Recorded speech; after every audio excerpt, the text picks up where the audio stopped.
आता आपण कंपाऊंड इंटरेस्टचा अजून एक एक्झाम्पल घेणार आहोत. Okay, what sum of money will amount 3630. म्हणजे आपल्याला दिलेली आहे amount 3630. Okay, in 2 years. Time period is given 2 years. Okay, at 10% per annum. Rate दिलेला आहे 10%. Okay, compound interest. कंपाऊंड इंटरेस्टच्या फॉर्म्युल्याने आपल्याला हे करायचे आहे. तर कंपाऊंड इंटरेस्टचा फॉर्म्युला असा असतो बघा, A is equal P into bracket 1 plus R upon 100 raise to N. N means time. इकडे आपल्याला अमाऊंट ही दिलेली आहे, मग आपण अमाऊंटच्या जागेवर अमाऊंट सबस्टिट्यूट करायची. प्रिन्सिपल दिलेलं नाही आहे, म्हणजे आपल्याला प्रिन्सिपल फाइंड आउट करायचं आहे.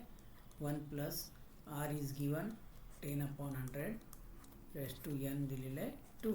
ओके, तर 3630 is equal to P into bracket. इकडे बघा, हा एक झिरो गेला. इकडे येणार आहे 11 upon 10 race to 2. 3630 is equal to P into bracket 11 upon 10 into 11 upon 10. बघा, इकडे स्क्वेअर असल्यामुळे आपण 2 वेळा लिहिलं ते. ओके, आता P जागेवर ठेवून आपल्याला हे ट्रान्सफर करायचे.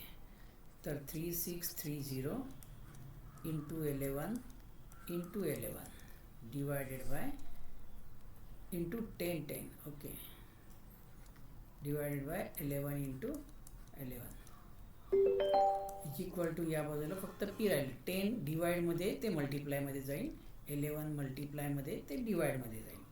ओके, तर जर आपण यांनी डिवाइड केलं, बघा 11 3 जा 33, 11 3 जा 33, बरोबर आहे. 330 परत 3 11ने डिवाइड केलं की 30 येते. इथे 30 into 100 is equal to P. तर पी आलं तुमचं 3000. प्रिन्सिपल आहे 3000. ओके, आता आपण नेक्स्ट एक्झाम्पल घेऊया. पुढच्या पेजवर जायचे आपल्याला.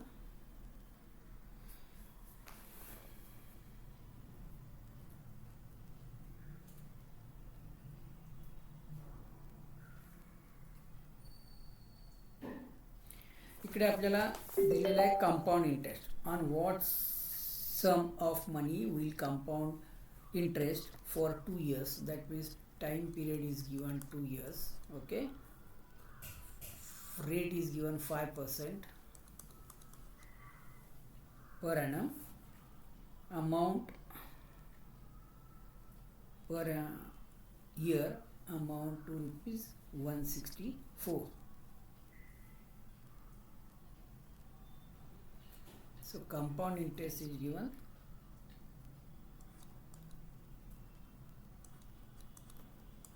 164.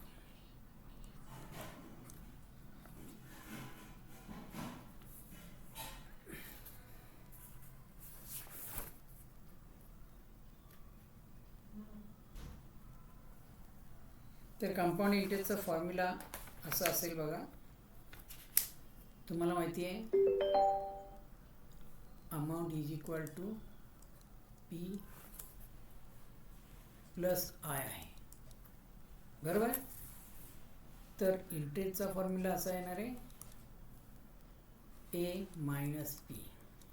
ओके, आणि एचा फॉर्म्युला तर तुम्हाला माहिती आहे, अमाऊंटचा फॉर्म्युला माहिती आहे, P into bracket 1 plus R upon 100 raise to n minus P.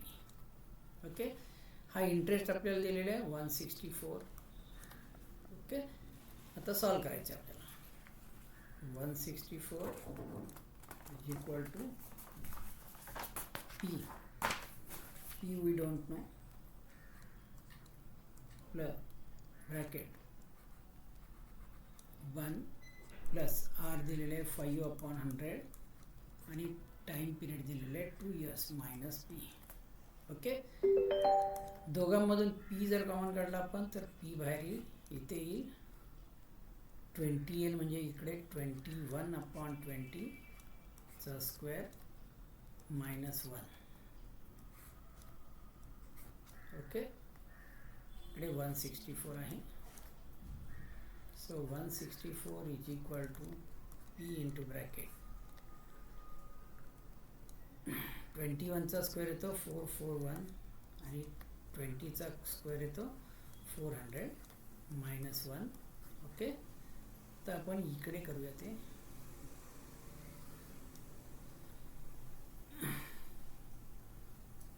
इकडे बघा आता 164 is equal to P into bracket 441 -400 upon 400. 164 is equal to P into bracket 41/400. हे तिकडं ट्रान्सफर केलं की 164 into 400 divided by 41 is equal to P. 41 4 जा आणि 4 4 जा 16, म्हणजे 1600 इज युअर P. ओके. म्हणजे जेव्हा आपल्याला कंपाऊंड इंटरेस्ट दिलेला असेल, हा कंपाऊंड इंटरेस्ट लक्षात ठेवा, आणि प्रिन्सिपल काढायचं असेल तरी आपण या फॉर्म्युल्याने ते काढू शकतो. ओके. तर next page.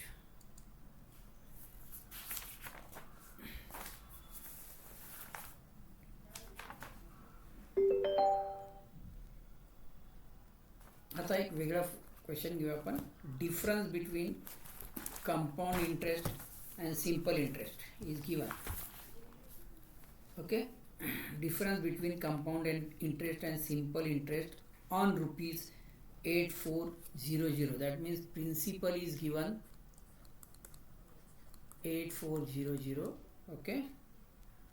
Time period is given 2 years. okay.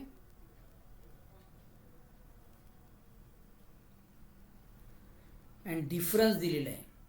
that means compound interest minus simple interest is equal to 21. the same rate of interest per year. find the rate of interest. म्हणजे इथे दिलेला आहे compound इंटरेस्टचा आणि simple रेटचा interest same आहे. बरोबर आहे.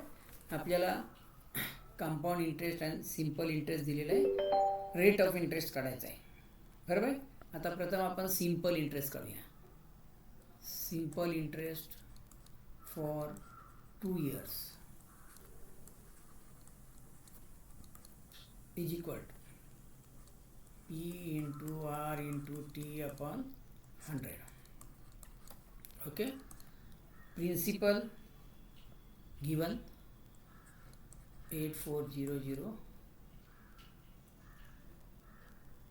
Rate आपल्याला माहित नाही आहे.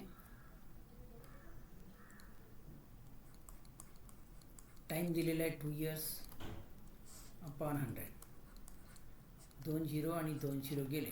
बरोबर आहे. 84 2 जा किती होतात 168 R. हा आला तुमचा सिम्पल इंटरेस्ट. आता आपण कंपाऊंड इंटरेस्ट काढणार आहोत.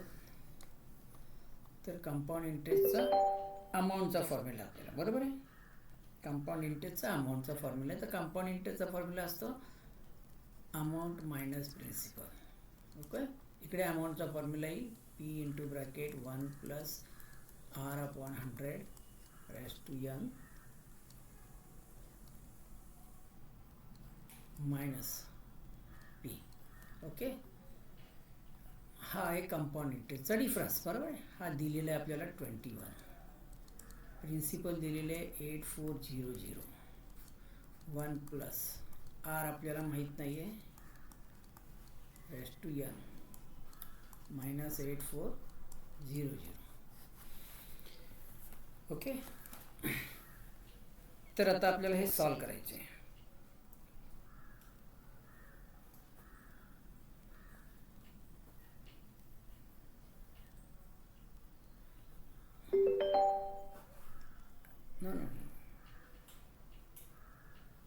इकडे आपल्याला डिफरन्स दिलेला आहे, हा फक्त कंपाऊंड इंटरेस्ट असणार आहे. ओके, हा फक्त कंपाऊंड इंटरेस्ट असणार आहे. कंपाऊंड इंटरेस्टच्या अमाऊंटचा फॉर्म्युला आहे, बरोबर आहे. म्हणजे कंपाऊंड इंटरेस्टचा फॉर्म्युला आहे हा कंपाऊंड इंटरेस्ट. आपल्याला याच्यातून मायनस काय करायचं आहे, सिंपल इंटरेस्ट मायनस करायचं आहे. तेव्हा आपल्या इकडे 21 येईल इथे. तर हा इकडे 21 जेव्हा लिहितो तेव्हा आपल्याला इकडे सिंपल इंटरेस्ट मायनस करायचं आहे. इथे 8400 कॉमन काढलं तर 100 plus R upon 100 bracket raise to 2 minus 1. याच्यातून मायनस आपल्याला 168 आर करायचे. ओके, आता हे सॉल्व करताना बघा इकडे काय येणार आहे, 21 इज इक्वल टू याचा स्क्वेअर आहे, बरोबर. 100चा स्क्वेअर येईल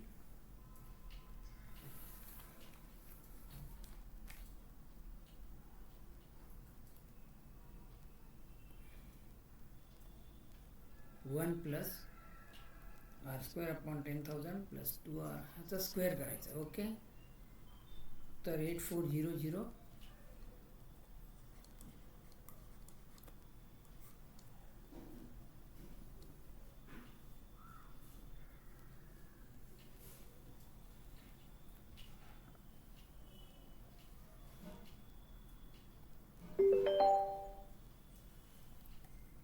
इकडे आपण लिहू शकतो 1 100 अपॉन 100 प्लस आर अपॉन 100 त्याचा स्क्वेअर मायनस 168 आर. ओके, 8400 इकडे येणार आहे बघा 100 प्लस आर. ओके, 100 स्क्वेअर म्हणजे 1 स्क्वेअर.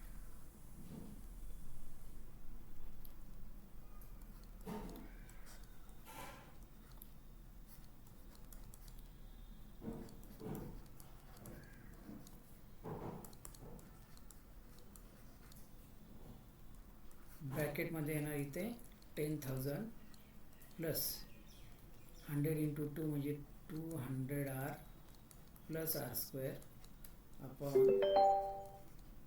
100चा स्क्वेअर म्हणजे 10,000 मायनस 168 आर. आता आपण पुढच्या पेजवर जाऊया. ओके, हे सॉल्व केल्यानंतर आपल्याला मिळते बघा 84 R square upon 100. 84 R square upon 100 is equal to 21. So 84 R square is equal to 21 into 100. So R square is equal to 21 into 100 divided by 84. आणि याला डिवाइड केलं की 4 येतं, आणि याला डिवाइड केलं की 25 येतं. So R square is equal to 25. So R is equal to 5. Okay, ते थोडं ट्रिकी एक्झाम्पल आहे, व्यवस्थित सॉल्व केलं तरी येतं, काय प्रॉब्लेम नाही.